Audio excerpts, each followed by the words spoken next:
Madam ba? May signature naman po. Ayan po. Thank you, Direk. Yan may tip na kayo. Pa-picture na kayo dyan. Limit natin yung question na, okay. Last na lang, okay. Yeah. Two questions, sorry. I would like to ask the cast, sorry. Briefly, how did you accept your particular role in Espantao? And sabi nga ni Janice, previously hindi niya alam yung word or she wasn't familiar about the word Espantao, unlike Scarecrow, di ba? But individually, briefly, how did you accept your role in Espantao? At saka, paano nyo talagang internalize yung role nyo in this film? Thank you. JC Si JC muna, sige. Yes, thank you. The time when it was offered to me, it reminded me of 2019 Miracle of in Cell Number 7, my second MMFF.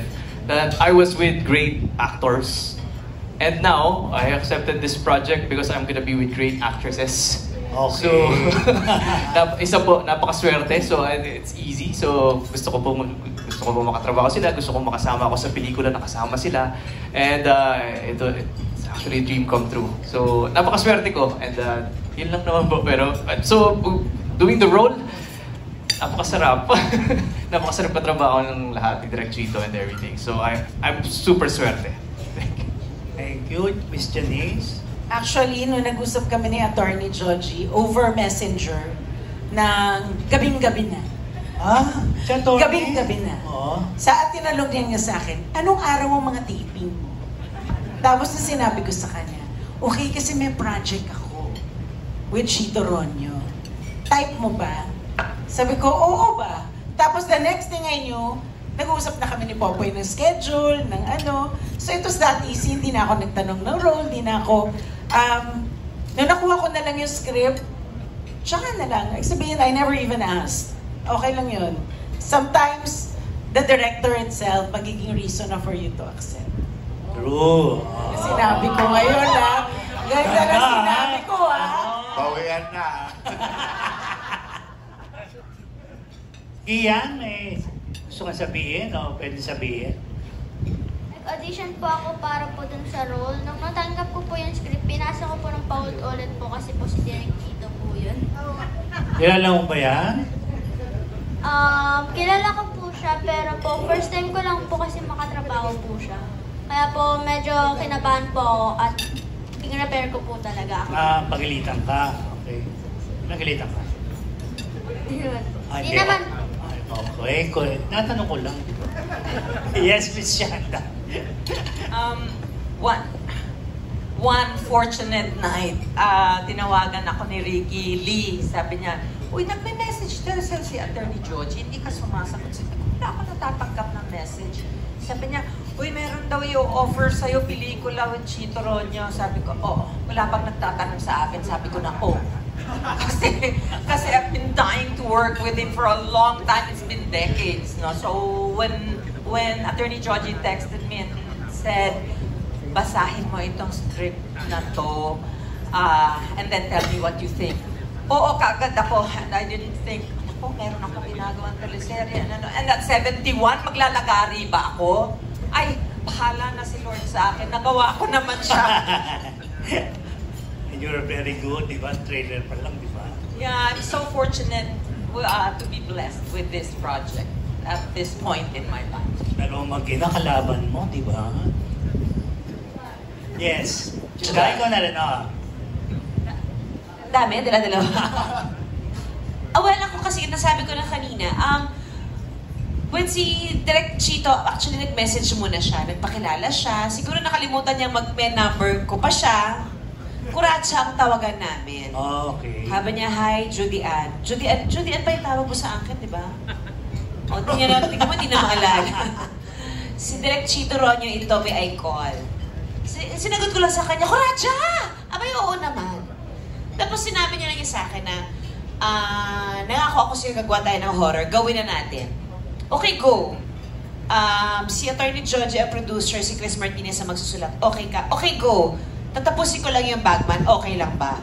Okay, go. Okay, go. Tirahin na natin to. So, basically, again, kagaya na sinabi nila Ate Janice at Tita Jana, hindi mo kailangan malaman kung ano yung synopsis ng isang pelikula o ng isang proyekto. Kung malaki ang tiwala mo sa main foundation ng pelikula eh. So, sila yon Attorney Joji, Direk Chito, and Chris. Sila yung talagang anchor ng pelikulang to. Kami naman yung ano lang eh. Kami ay characters na binuo din nila. Isinabuhay lang namin. So I am so very lucky na nakasama kami. Magkakasama kami ng mga artistang sa isang napakagandang pelikula. That's for 50th Metro Manila Film Festival. It doesn't always happen. It will never happen again. Etong ensemble na to, ilalabang ko to. I mean, we really had fun working together. Bundat na bundat kami sa bawat araw ng shooting namin. At para kami hindi gumagawa ng horror dahil tawa kami ng tawa. Actually, doon lang naman kami na-award ni Direk eh, kapag nagchichismisan kaming 3. 4 pagkasama si Uge. Pero ang saya ng pelikulang to. Kasama ka. Kasama ka raw. Oo, kasama ka. Pasimuno ka din minsan. Yes, LD. Nung first in-offer sa akin ni Attorney Joji to, parang ang sanabi niya sa akin, parang hindi pa ako sigurado. So, yun yung nalatag niya na hindi pa ako sure ha na Tatanggapin ko. Hindi. Ikaw? Na ako. Okay. Na ako. Hindi pa ako sure, something like that. Pero kung gusto mo, kung magugustuhan mo, ganyan-ganyan. And then, ang ending, ang sabi ko sa kanya, I am willing to wait. Maghihintay po ako para sa project na ito. Tapos hanggang sa, ayun na, pinalita na nga niya sa akin, natuloy na yung project, na ako na nga yung gaganap nung nanay ni Juday. And then, kasi kami naman, way back ni Direk Chito, personal kami talagang magkaibigan. We have the same manager. Yes. And then, at the same time, nagkasama kami abroad, na kami lang, nagkasama kami sa bahay, pumupunta pati mga street boys noon. So matagal na yung pagsasama namin ni Direk Chito. Kilala na namin ng isa't isa. Boy pa si The Boy, lahat yan.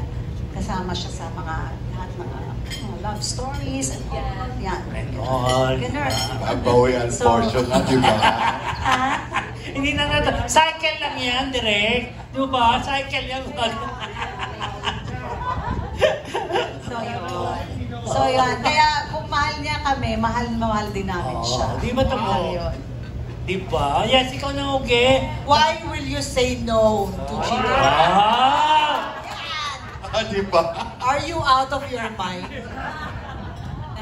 Okay na ba, Direk? Isusunod natin, Oo, Direk, ganito rin. Ito rin yung casting, Madali lang naman ako makonvince sa mga pelikulang maganda. Ang daming magandang nangyari sa pelikulang to. Maybe because I know some stories, but there is magic in this film. Hindi ko lang maisa-isa, pero nagtagpo-tagpo lahat ng cast, ng staff, ng schedule, and then nakita natin yung product. There is magic in this film. So, at hindi rin sigurado na nakapasok pala sa MMFF. So, congratulations. I am just so excited for us to see Espantado. Thank you, Pasimono. Yes, Mon. Yes, kagaya ng sinabi ko kanina, pagka horror film ni Direk Chito, maswerteng napapasama ako. Kaya tuwang-tuwa ako nung pinalita sa akin ng... Mahal ko si Direk Chito talaga. Halos nagulat ako talaga na pasigaw ako nung kasama uli ako sa bagong horror film ni Direk Chito. In fact, may mga ilang sinacrifice na project para makadaan itong Espantaho. Inayos ng manager ko. At ang amazing na nakakatuwa kasi recently puro mga baguhang artista yung mga nakasama ko. Kaya sa set ng cast na to, parang grabe yung puro veterano yung kasama mo. Parang hindi na kailangang i-blocking Parang gumagalaw lahat kahit hindi na i-block.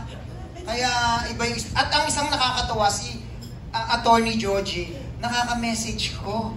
Dahil talagang hands-on siya kahit mga schedule, pinag-uusapan namin. Imagine, yung producer mismo ang direktang nakikipag-communicate, nakaka-overwhelm. Thank you. Yes, sir.